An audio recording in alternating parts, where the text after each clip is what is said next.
Right now, what I believe is abundance. I really believe in a spirit of abundance and having an abundance mindset. Because if you believe that there's enough for everybody, then you will share and you will give. And it starts from having a heart of gratitude. So I wake up every morning and I just say, thank you. Thank you, God, for showing me this day. And then if you're thankful, you start with thankfulness. Yeah. Your day will be, I believe, then you're mindful of everything that happens around you.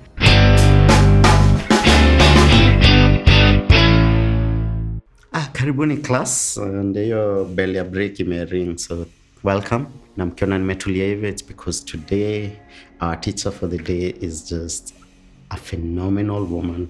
Let me use that adjective. If there are better adjectives, niongezeni hapo kwa comments, because she has over 20 years of experience in business. And further than that, she's into pushing for women empowerment in entrepreneurship, and we'll talk a lot about that. Reason we're doing this, we're in the month of March. We're celebrating women world over, because on March 8th inakuanga International Women's Day. And I think last year we were supposed to celebrate 25 years after the Beijing conference, but unajua 2020 hatuhesabu hiyo, so we've pushed it for 2021. And we are in a space called Kayana Creative, where it's all about women entrepreneurs. She's the founder of Kayana Creatives. Kayana Creatives, if you're a lady entrepreneur, you have an idea, come to this space. They hold your hand right from ideation all the way to a startup. And she has done that. She has impacted over 500 women-led businesses. 500 women-led businesses. That's why I call her phenomenal, because that is powerful. Just imagine over 500 multi-million companies in this country. That will change this economy. And that's why I call her powerful and phenomenal. She's also the co-author of Women Doing Business in Kenya. I don't think there's any other book like this in the country, like a book written by women for women entrepreneurs. This is, and she's gone ahead, but it's not just a book. Yani, paka kuna spaces za kuandika notes, exercises. So it's not a book you read and you put down. No, it's a book, you learn a lesson, you take notes, and you practice what she has interviewed. I think she'll let me know how many lady entrepreneurs in there. She will let us know. Women doing businesses in Kenya. And she's also founded Candid Conversations. This is where women entrepreneurs meet in a space and they share ideas. She will talk more about that. Yani, I could go on and on and on. That CV is like 300 pages long. Patricia Okelo, karibu sana. Asante sana. Yani, nasikia nikae hivi, nasikia naongea na principal. Oh my goodness. Over 20 years in business. What set you up for business? Ulijipata aje huko kwa biashara haki? Imagine it was completely accidental. Yeah, completely. I had never imagined that I would be a business person. I studied fine art in KU, and I knew I would go into the agency life, just this creative life, the life that you guys are in. I never imagined that I'd be running my own business. It was not even in the radar. Anyway. But what happened is, after I graduated from school, by the way, I worked all through my 4 years in uni. That's the beauty of people who have been given a creative skill. And then now my age will be revealed. But when NTV was starting, we were one of those first employees starting. Wow. And because there was a lot of issues with the licensing, etc., so we were kind of like hired, but we were not working for a couple of months, almost 16 months. Okay. And during that time, I met my husband, and who then had come from an entrepreneurial family. So I think through the years now, after we got married, etc., I think it became apparent that entrepreneurship is a very fulfilling journey, and maybe perhaps that's when the seed was planted. Okay. That's amazing. Has it been smooth all the way? No. Is there anything that's smooth all the way? Maybe chocolate, but no. Maybe chocolate. Hey, how has it been for you? I mean, 20 years. I'm trying to imagine the amount of experiences you have, the amount of wisdom you've gathered. 20 years. 20 years it's a lot of lessons are learned in 20 years, indeed.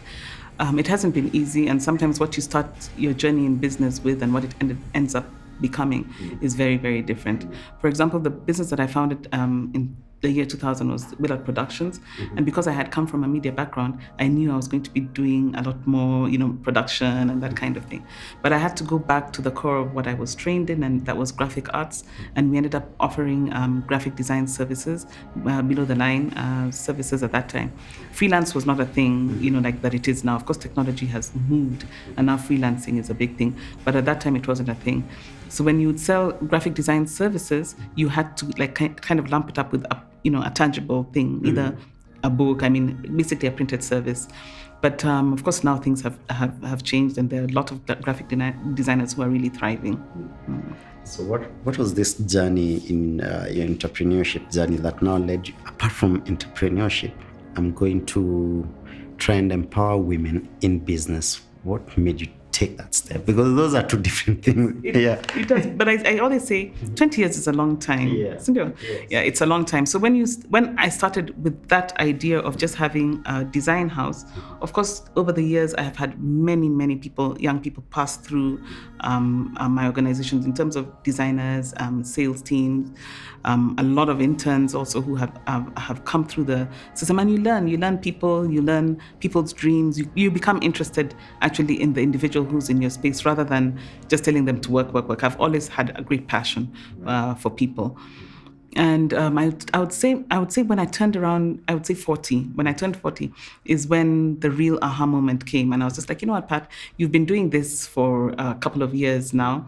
What more? When you take stock of your life, and you're just like, okay, what more can I do? And I think I have something to impart from my experience. A lot more younger people and millennials are looking at being their own, business, starting businesses. They're not looking for working at for other people, and also the jobs are not there. So I thought, how about if I just document my accidental journey into entrepreneurship and share with other women, and especially I feel that many women give up their careers to either, once they get married, to either be at home with their children. And I think there's nothing wrong with that. But I think even within that space, it doesn't mean that you cannot pursue your dreams and your goal. It just looks very different from what we were traditionally used to. So that's what got me on this journey. And I said, look, imagine if we can be 2,000 Patricias out there, hiring 20 people, running relatively successful businesses. How much more impact would we have in our society and in Kenya in general? And that's really what's the spark that's moving me, from driving from my own experience and hoping to encourage other people to walk this journey and build sustainable businesses. So I'm assuming this is where candid conversations began. So I'm aware, what did you start with? The first thing I did is that I wrote the book. I'm a journaler. I really I love to read, and I love to journal and write my thoughts. So I would always write my thoughts. And then I think it was 2014, February, I was nominated for an award in Florida known as Enterprising Women. And when I went on that trip, it's like your, aha moment, if you want to call it that. I went and I networked with dollar billionaires in Florida. But we could all have a conversation. It didn't matter how well or successful monetarily we were doing. We were all there because we had achieved some level of success in the work that we were doing. And we were able to just talk and converse and sit like this with very highly successful women, both within businesses and in the corporate world. And when I came back home, I was just enthralled by that whole experience. And I was like, where are these people? How can I meet them here within Kenya? And I wanted to hold a similar event in Kenya, but when I know how women are, we'll always go and ask now because we're very consultative in the way we work. And I was discouraged. I was like, there's so many things like that, Pat, it's not going to work. So I said, no, I'm not going to kill this dream. Instead, why don't I put these whole ideas? I go around interviewing women and write their stories in a book and then share it. So I won't kill my dream completely, but at least the idea will still be there. And that's how a candid handbook for women doing business in Kenya was launched. I interviewed about 22 to 23 women and then shared the stories and the learnings in the book itself. Yeah. And it was great. So when the book was launched, just to get to the end of your question, when the book was created, I am very introverted. And the idea of having razzmatazz at a launch gave cringe. I was just like, but the women I interviewed are type A personalities. So them, they were just like, Pat, when is the launch? When is the launch? Yeah. So I was under a lot of pressure to do something. You just can't have the book, put it in the bookshop and then just chill and expect something to happen. So I then, gave it some thought. I had given the book to some different people for marketing purposes. And one of them was like, look, I have a space. Why don't you bring women together? Share with them your idea. I mean, there's something to be said about what you're doing. So I thought I would have about 25 people, and we ended up having 57 people at our first event. Wow. And that's what birthed Circles for Women in Business. So it was really mainly to see who was reading the book. Was the book impacting them in any way? And of course, to fulfill the initial desire, which was to have women together, to network together, and to meet in a very, a structured way. And that's how Circles for Women in Business was built in 2017. Through this journey, as you're interviewing the 22 ladies and now circles of women, what is the one thing, not one thing, what were you finding? Because that's a whole journey, because interviewing 22 people and then holding an event, there's something, talking to all these women, there's something you learned. What was it? And about women in business? Thread, yeah? I'll ask you that also after you finish the interviews and see that with your entrepreneurs. Yeah. But the thing that really strikes me is, I would like to say, I know it's a word that we use a lot, but it's resilience and tenacity. To run a business is not for the faint-hearted. It isn't, and you can't get discouraged even by insurmountable things that might come your way. Some of the stories, for example, the founder of NIS Schools, if you read her story, you'd give up because she was fighting institutions, for her to be established, but she didn't. At the end of the day, the schools are now there and they're in existence. So for me, I think the biggest thing is you must have tenacity. This whole idea of just fly in the night kind of entrepreneurs, especially because social media has kind of like amplified, so many things, and mainly focusing on success, but we don't really talk about the hurdles and the failures. And then when people fail, we go at them. It's terrible, So I always say that it's almost like Kenyans have a split personality. And I know it's not only Kenyans, and we see it globally. We make people who are successful really shine, but we're just waiting for them to fail and to do the same thing with them. Yeah, see, it's same. Unfortunately, that's the truth. So it's tough. You need to have you put your neck out there. You really, really need to believe in the solutions you're offering and to the world, and then just with that dream and that force, just keep moving on. Yeah, regardless of what you meet along the way. I asked that because there's something very interesting you pointed out. We believe that women thrive when we share. Women succeed when they are encouraged and supported, and entrepreneurs need to share with their peers and learn from each other's experiences. Older businesses can mentor, coach younger businesses. Like, there's a way, when we were just having conversations, there's a way you put it, like the atmosphere that women can thrive in, and the business world has not created that atmosphere. What was this finding? By the way, I believe so, but I believe so strongly that there's another way of doing business that is supportive. I really, really believe that. I have been immensely supported by my husband on this journey, and I actually don't believe that I would be where I am, or maybe it would have taken me longer, if you want to measure success in that way, had I not had such a supportive, partner. Both my dad, my husband, have been very, very fortunate, and even the team that worked for me. There's at one point where it was just myself and I had one other female entrepreneur. The rest of the team was completely male. Yeah, and I believe that there's a reason. That nurturing and that support and that ability to be able to share, when you don't take a decision on your own, I think it's really, really powerful, because you feel that the people carrying you, while you're the one representing the organization, you have this whole support system supporting you below. So it's not, I don't feel this winner-take-all environment. I just find it really, really harsh. Yeah, it is extremely harsh. So I believe, and I'm lucky I'm living in an age where we're seeing more and more women rise into positions of leadership across the world. So our children will have, examples. It won't be strange. Like now we have WTO being led by a female and an African. For our kids, it's going to be, what's the big deal? It's normal. And then let's see how that leadership translates. So they'll be like, this was the way it used to be, but look at if we're more collaborative, we're more accommodating, if we share ideas before we bring it. The beauty about sharing something that's new, while you're sharing the success, if it fails, you also share the failure. So that stress of, oh my gosh, what if it doesn't work, is kind of like shared amongst multiple people. And for me, I truly, honestly believe that's the new, if you want to call it the new world order, for me, that would be an order where things are very different, collaborative and sharing and nurturing.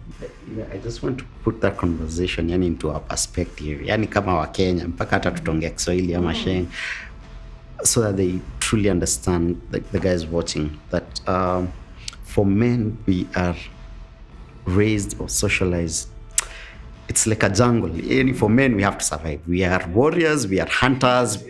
Everything is like, you'll find, even when you're applying for a grant, maybe they've specified you want women to apply. But me, come on, women to apply. Yeah. And that's the thing. Even places where, like this space, you'll still find men coming here. All the time. All the time. All the time. And what we're saying is, for ladies, I think I see that with my daughter. She gains confidence when I'm there. Like, even when she was trying to walk, that is what you're looking for. Support, not this cutthroat. I don't know. And me, I believe in men. I'm just like, you know what? There's a space and for that, and so how an opportunity can come, and as women, we can just decide we're not going to apply because we don't meet the criteria. Yeah. Imagine now, for you, you'll be like, no, go ahead, Patricia, and apply. Even if it's 50%, there's no one who can do this job better than you. So that encouragement is so necessary. While men have been taught to go ahead and, fight for what's theirs, women, on the other hand, had been taught the opposite, yeah? It's almost to be subservient and, just chill, yeah? Well, honestly speaking, in any relationship, there's a role for both parties, yeah?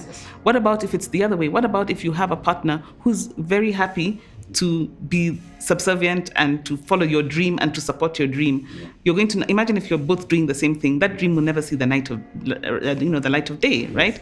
So there's a role for both types of personalities, and it's not to box a man in a certain box and say this is the only thing they can do. Like, I remember my mom is one of those ones. Mwanaume asiingie jikoni. What if your dream was to be a chef, surely? I mean, you're almost killing that dream. Yeah. So I think things have changed so much. We've got role models on both sides. We talk a lot about women role models. Even men have role models who are being different and crossing traditional boundaries and excelling very well in it. In Kenya, we see it a lot in the beauty industry, but I think it's going to cut across as time goes by, as more men embrace things that they're passionate about. They're not only going to be traditional male roles, you'll see them crossing over. And I think it'll be wonderful for me. I believe that, yeah. That's amazing. Yeah, you need to preach that. Men need to believe it as well. Yeah. They need to believe support bit.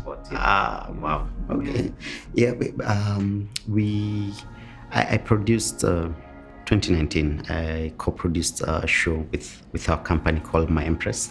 It was the whole idea, the whole story is we follow the lives of 5 women in their mid-30s just going through life. And so while we were doing that show, I say I went to school for women because we had to do a lot of research. And one of the things we found is that women will only apply for stuff when they are overqualified.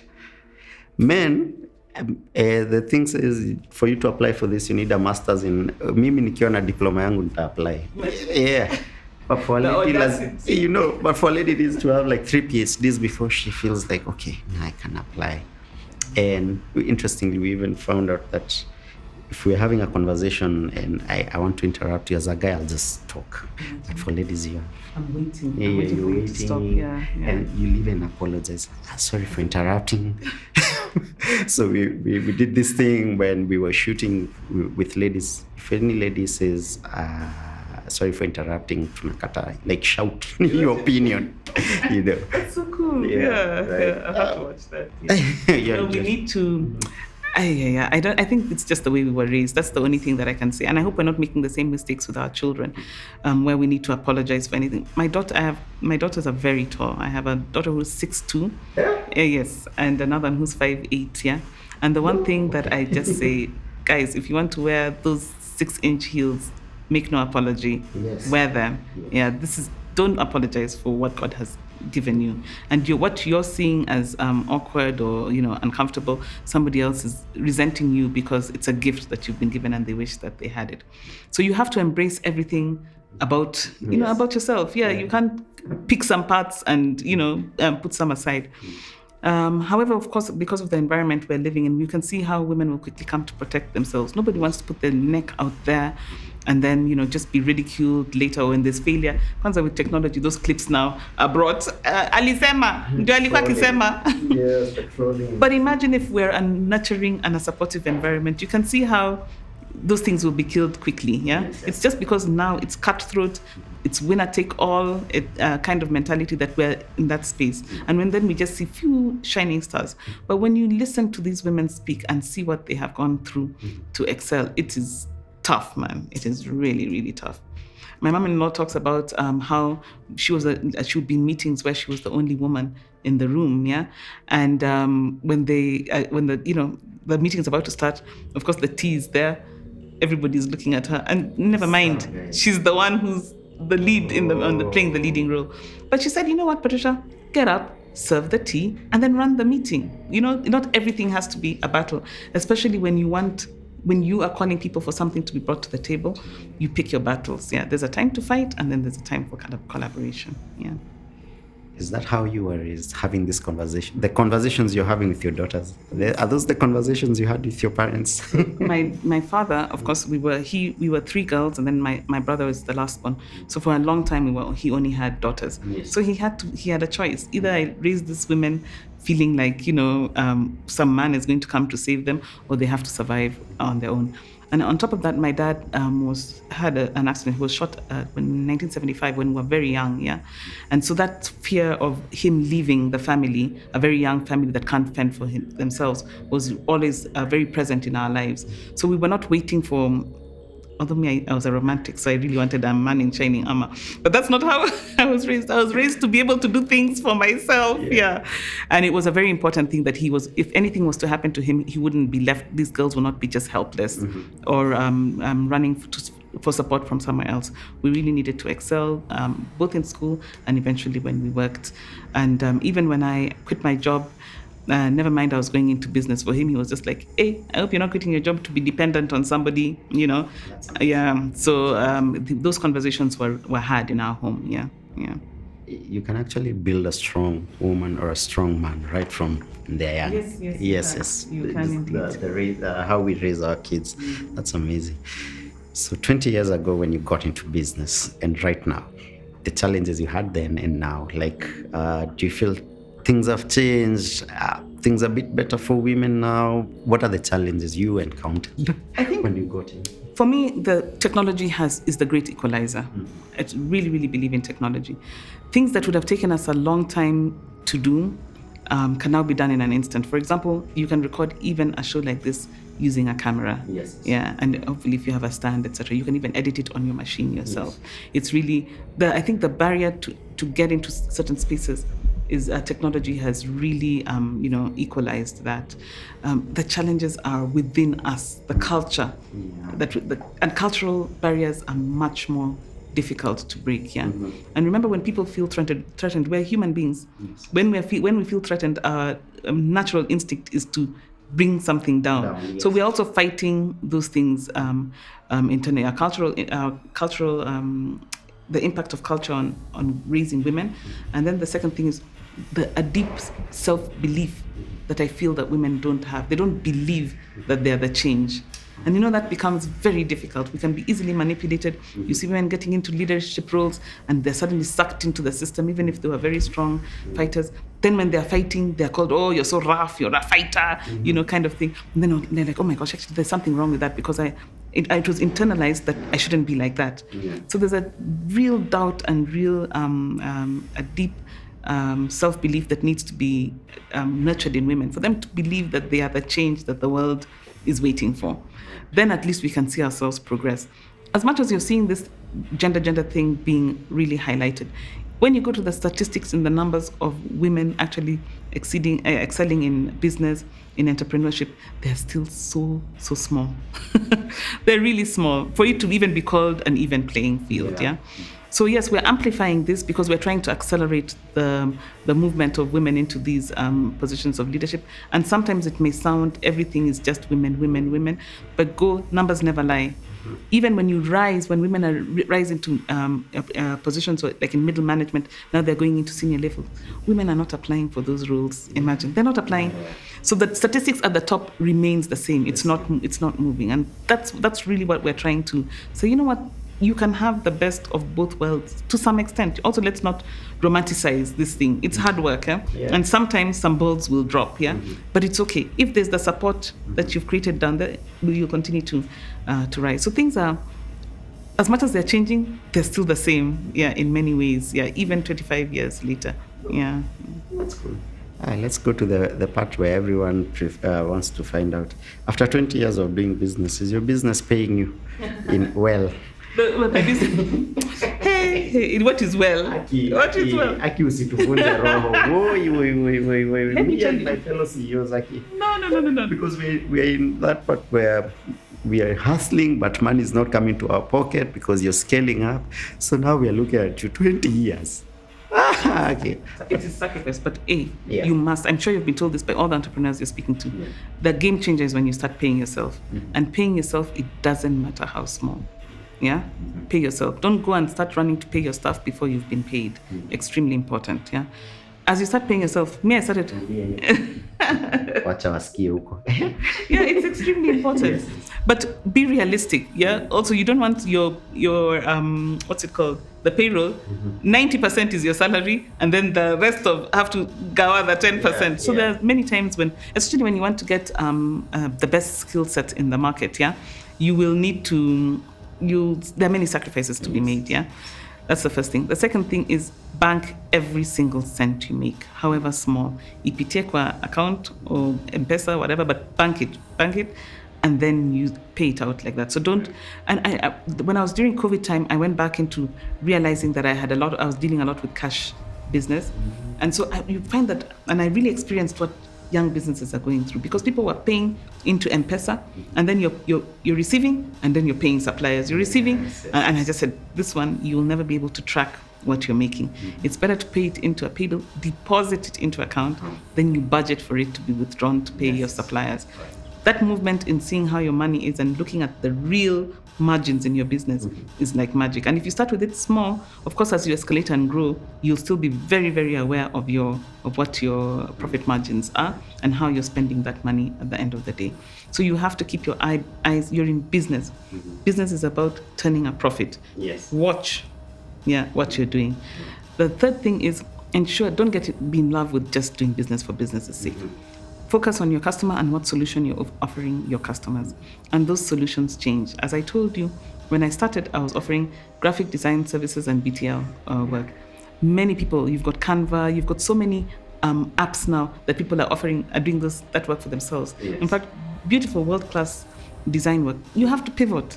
Yes. If people are not going to pay you for that anymore, you need to start pivoting into something else that is a need. While yes, the young and small entrepreneurs can use Canva, what about in a larger organization? Is that a practical solution? But what can you offer them in the interim? Maybe it could be through training, through your experiences in training, maybe upskilling their staff to learn more, to understand design better, maybe educating them on the processes so that they're able to meet their timelines much faster. There are different things that you can do, but you need to move and ensure you're solving the problem for your customer. For us, for example, many corporates went into hiring freelancers, but who is managing the freelancers? Now it's dependent on the discipline of an individual. So we now shift and say, no, I'm working under our umbrella. Your job will always deliver, regardless of this individual, whether he shows up to work or not. We have a system where we ensure that we meet our customer's deadline. So you must keep your ears to the sound of the river. That's what we say. What is the customer's need? And then you're offering that solution. And that is what a business is. It's not business for business's sake. That's awesome. Hey, kwa hivyo mimi na wewe on the same journey, but tunatafuta kujilipa vizuri. It's a never ending. Maybe when the business, but I have to say the business it may not have paid me what market rate my salary would be, but I've been able to do things. For example, this space we're in was 100% financed by my business. You see, So sometimes the reward is a little bit later. which is still okay. Yeah.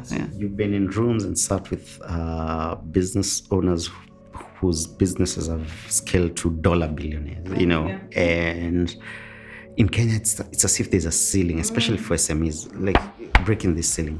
So what are they doing different that we are not? These dollar billionaires. Yes. Na haibi pesa, si ndio? Entrepreneurs.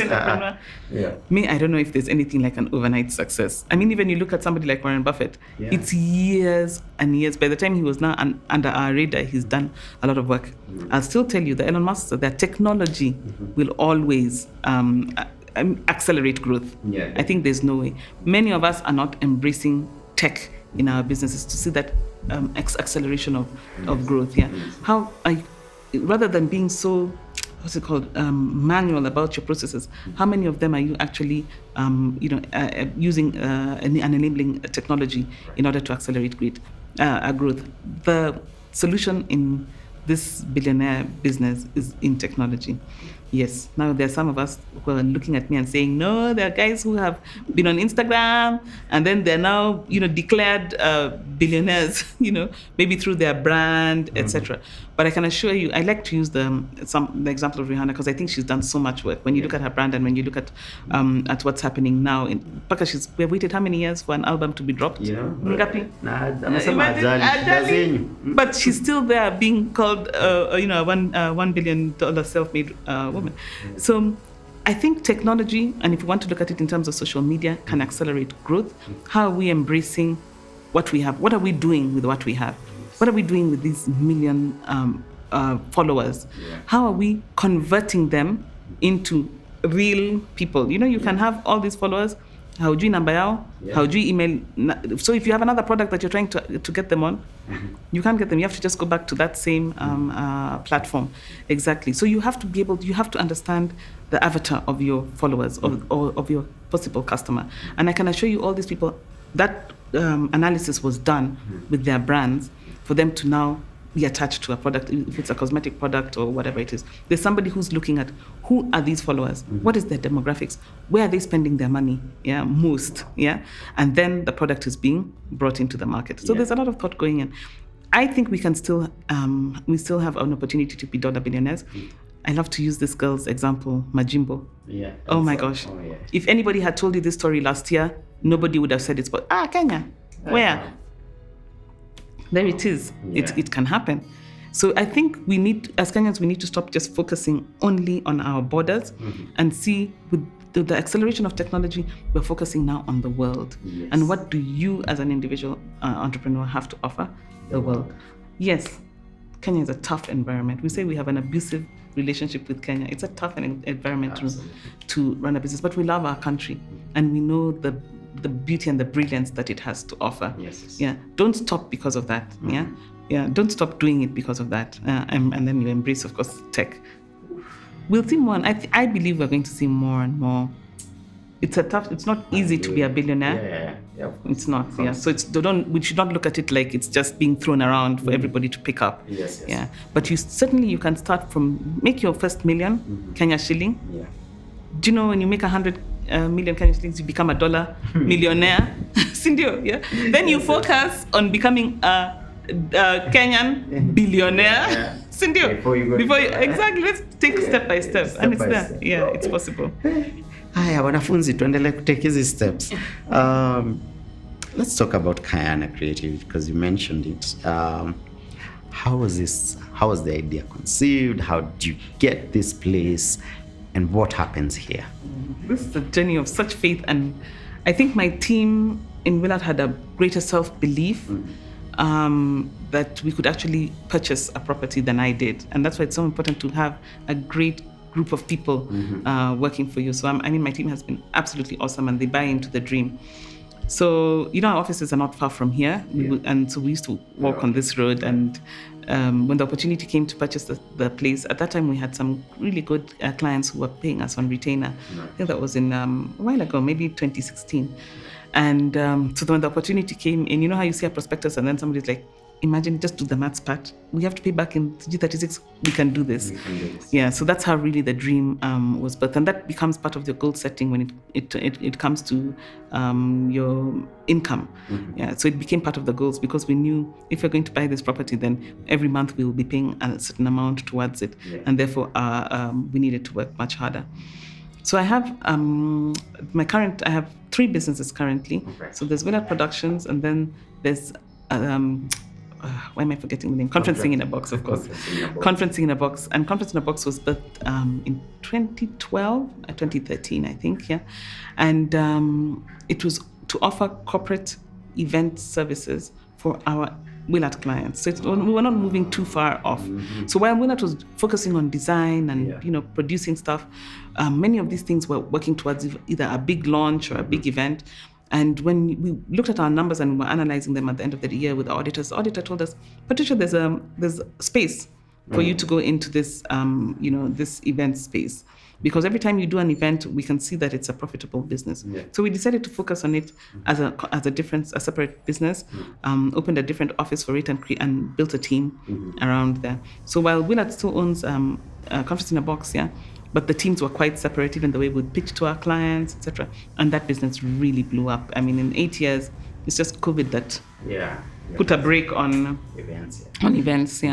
So with those 2 incomes, of course, then we were able to now pay up this place within the time that was in place. And that's how we really came to own that place. Business is beautiful because it shows you how you can get to an audacious goal. Yeah. It's not like, they say a dream without action is just a fantasy. But the beauty about a dream with set goals and steps towards it, then it becomes attainable. And I think that's what business really teaches you, is that with this 10,000, you can make this 10,000 1 million. And with that 1 million, you can make that 1 million 3 million. And then when you have 3 million, what do you want to do with that money? Yeah. But you need to believe in the process. Yeah. So I'm a woman entrepreneur. I walk into Kayana. What's happening here? So yes. So when, of course, the contractors handed back the business to us, we had initially thought, the premises to us, we had thought that Conference in a Box would move into this place. By that time, the book had come out and we already had the gathering for Circles for Women in Business. And one of the things, while we gathered and we had, even if you go on our social media, we have a lot of fun. It's exciting. But ultimately, it's about networking to grow. There's a purpose behind what we're doing. Yes. How will we track that? Unless we can mine and see where these businesses are. So the other day I was talking to someone and he says, Patricia, when you're presenting the work you do, you should say, we get businesses from Circles for Women in Business, which is ideation, to Kayana. And in Kayana is where we build the businesses for posterity. What does that entail? Working within your business in terms of structure, understanding pricing, understanding how to set, to make money basically from your business, understanding the environment in which you operate. So it's very regulatory. So we work very closely with the regulation like KEBS, KRA, etc., to ensure that your business is, compliant as well. And then, of course, protecting your business by ensuring that you register with the relevant bodies like KIPI to get your business trademarked, because it's very easy to build a brand. And we have women in our network who have built great brands. Then somebody else just goes and registers the business and moves with it. That's the cutthroat environment we work with. So you need to protect your ideas. You need to protect your formulation if you're dealing in cosmetics, in food as well. Yeah. So we're saying that's what we teach the businesses inside. This is what you need to do in order to ensure that this business of yours is going to be there for posterity, not just for a moment. And we upskill. We give you those skills. We teach you how to pitch. We teach you how to present your businesses, those elevator pitches we talk about. We build an environment because we form smaller circles and we partner you with other women through some of our programs. So it's very, very deliberate in terms of growing. It's not just about, it's not a club. Okay. It's me grow that business. Yes. Let me tell you, that is such a gold mine. As a businessman, that is what I lacked when I started.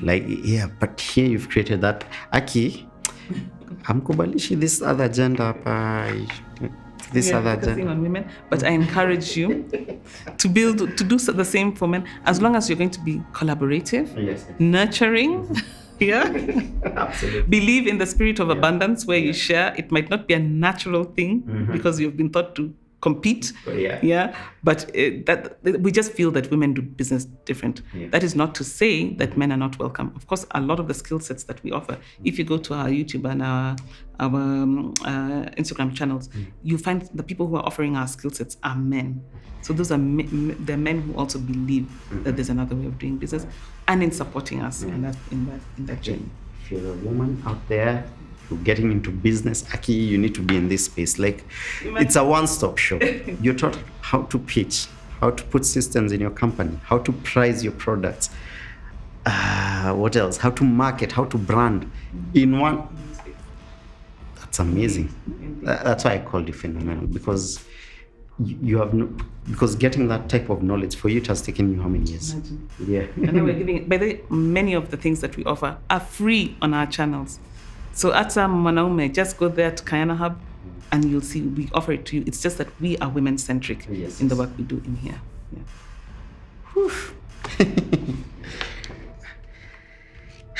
Yeah, I had a question. Imeenda nimesikia tu hizo freebies mpaka ikalos.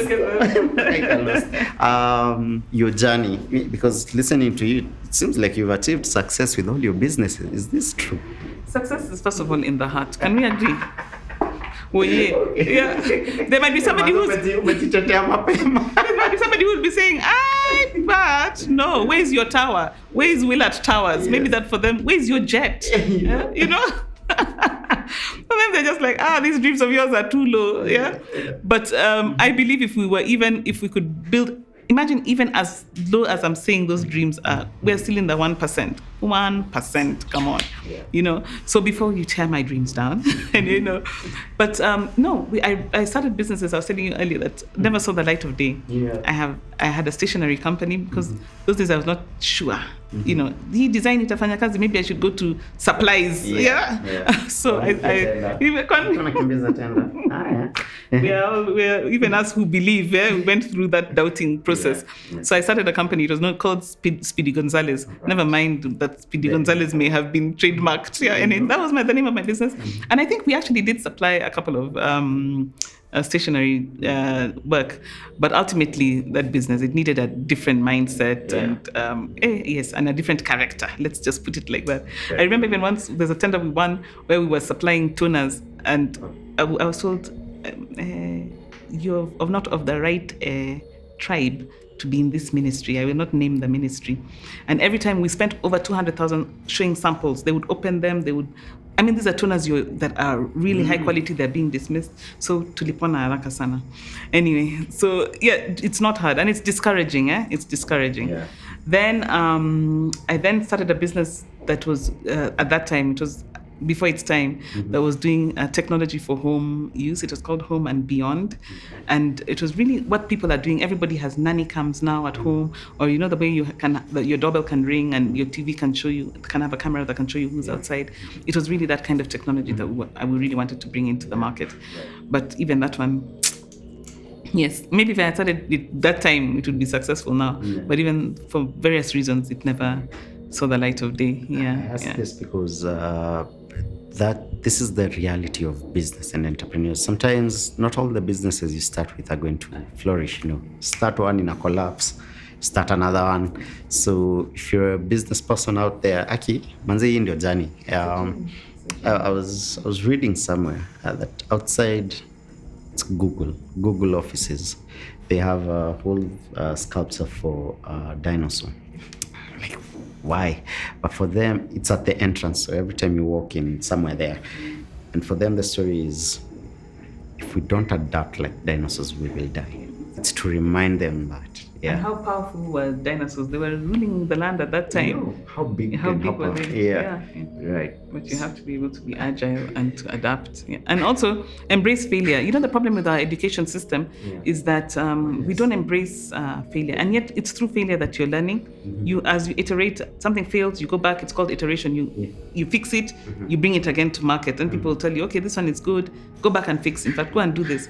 That iteration, that feedback is phenomenal in building your business. One of the biggest problems I have with the entrepreneurs within our network is the fear of failure and it is a real fear, and fear of rejection, of your product just being rejected. There's a real deep fear about that. But I always say, if you get feedback from your customers, it's gold, because it's what you then take and put into your business, and that's how you build world-class products at the end of the day. So embrace it. When something is 40%, 50% ready, bring it to market. The market will tell you if you're on the right track or not. So embrace failure, and learn to iterate quickly. You go back, work on your business, develop it into the next 2.0, 3.0 versions. And we see that even with the software and in big companies, they're doing that. They don't wait. They don't wait. They give it to you. If it's workable, bring it, while the rest of the team are iterating and making the next version of that product. So we should embrace it. And I think that's one of the biggest, especially with women, we are very, very, very scared of failing. It's like our success is what is us, while it's not really that. It's a product of really who we are. Success is just a product of who you are as an individual. At the end of the day. You're big on SDG number 5. Gender equality. Empowerment. That's the meaning. That's how leaders are built.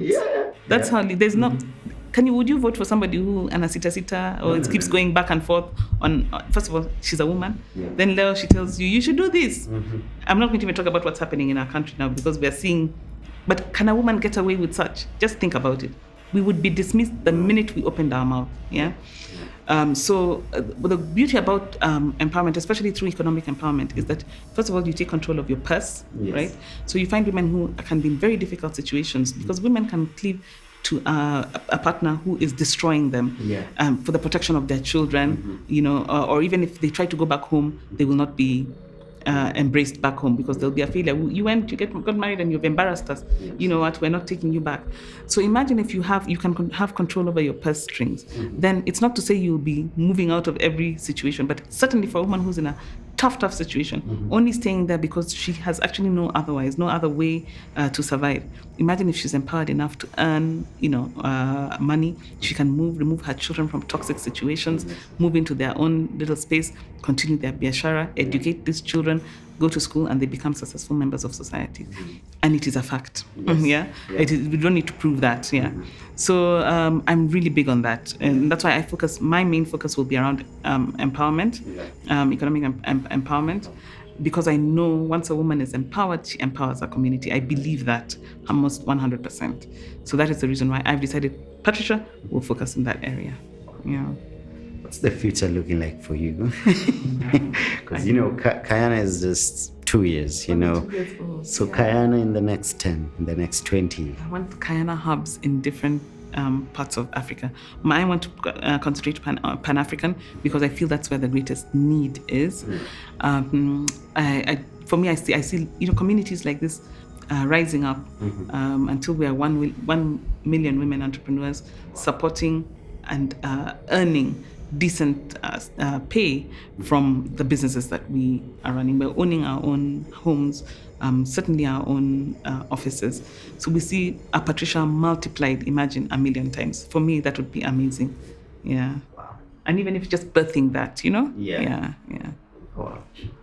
So what's your day like? You wake up in the morning, what's your day like? Because, hey, Patricia, you have these dreams and goals for the whole of Africa. So I'm curious how you plan your day.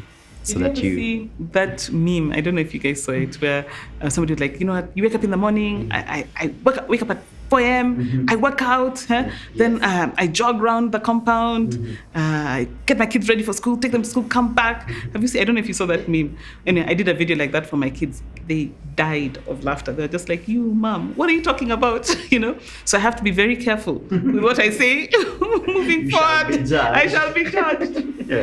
But I'll say these things about Patricia. Very, very passionate about taking time to be on my own. I have to have my me time a lot. I spend a lot of time in prayer and meditation. So before I start my day, I like to, read my Bible. I feel like it just focuses me and it keeps me. That book has answers to even entrepreneurial problems. So for me, it's important for me to do that.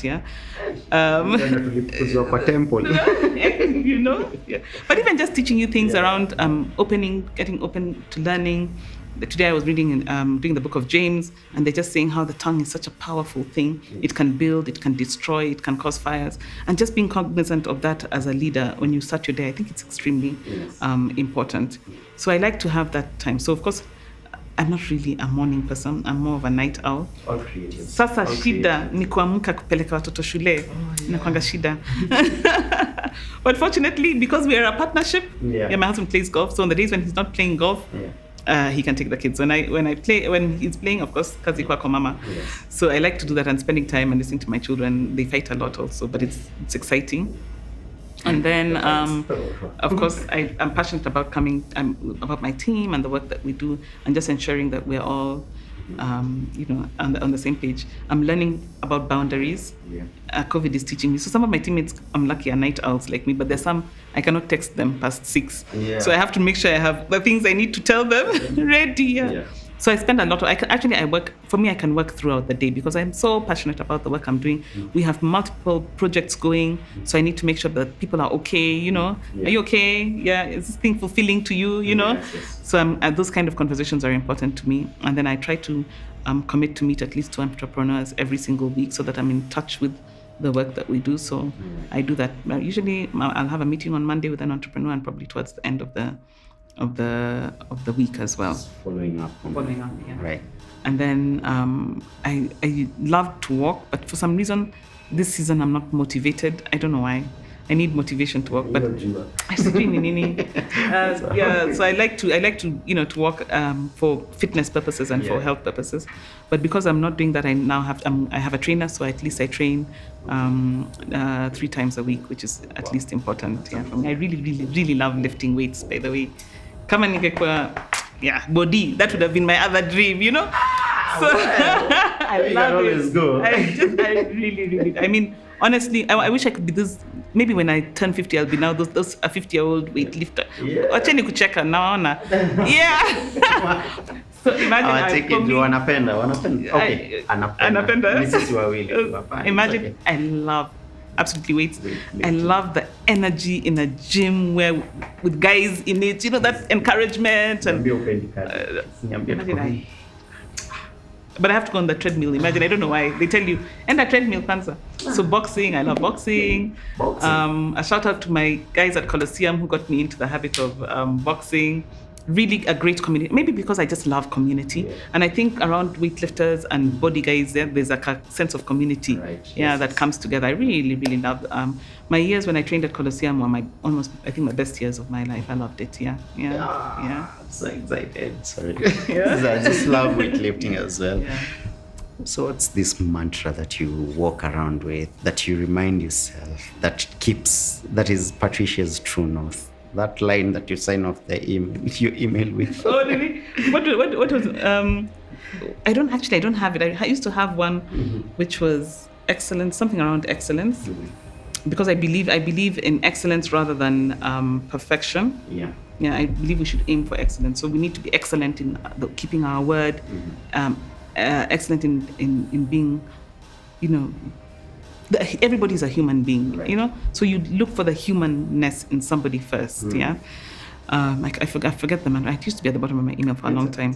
But right now what I believe is abundance. I really believe in a spirit of abundance and having an abundance mindset, because if you believe that there's enough for everybody, then you will share and you will give, and it starts from having a heart of gratitude. So I wake up every morning and I just say thank you God for showing me this day. And then if you're thankful, you start with thankfulness. Your day will be, I believe, then you're mindful of everything that happens around you. But the reason why I speak about abundance is because I can tell you the corruption mentality in our country is from a scarcity mentality, where somebody's trying to amass. I mean, somebody has billions and is still trying to get more billions. It doesn't even make any sense.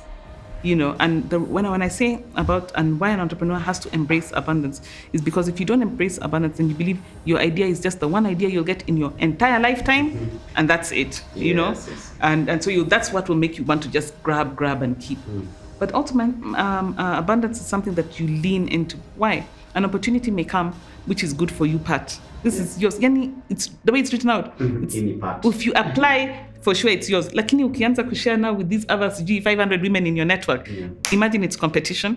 So imagine how every single day, every action we take as a Kayana community, we have to consciously remind ourselves there is enough for all of us. And that's the only way we'll share. Because traditionally people have these opportunities come, you give your friend, you give your relative, you give your uncle, your brother, and that's why it has not been spread for everybody to get. And I want to really break that, that culture and that tradition of not sharing. So it's a tough thing. It's something, abundance is something you lean into and you do very, very consciously until it becomes part of who you are. Because if you don't, how can we talk about building businesses when every single opportunity we get, we just say, you'll find now Grace takes one, another one is finding so-and-so is taking. And then when you look at them and interrogate it, it's everybody who is in this, just the people who work for Pat. We're kind of like, what we're doing is wrong. So it's a very conscious effort, especially living in Africa, where we have to embrace abundance and believe there's enough for all of us. Yeah. There's enough for everybody's need, but not everybody's greed. Yeah.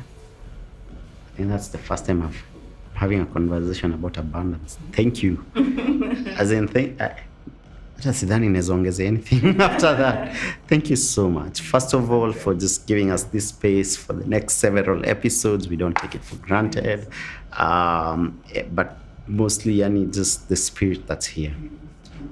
Like right from your receptionist, when I walk through that door, like it's a vibe I like. I hope so. For me, for my company, I always like it to feel like a family. And so when I walked in through the door, I felt like it's family. Like even if you had never been here before, and it's very intentional. Yes.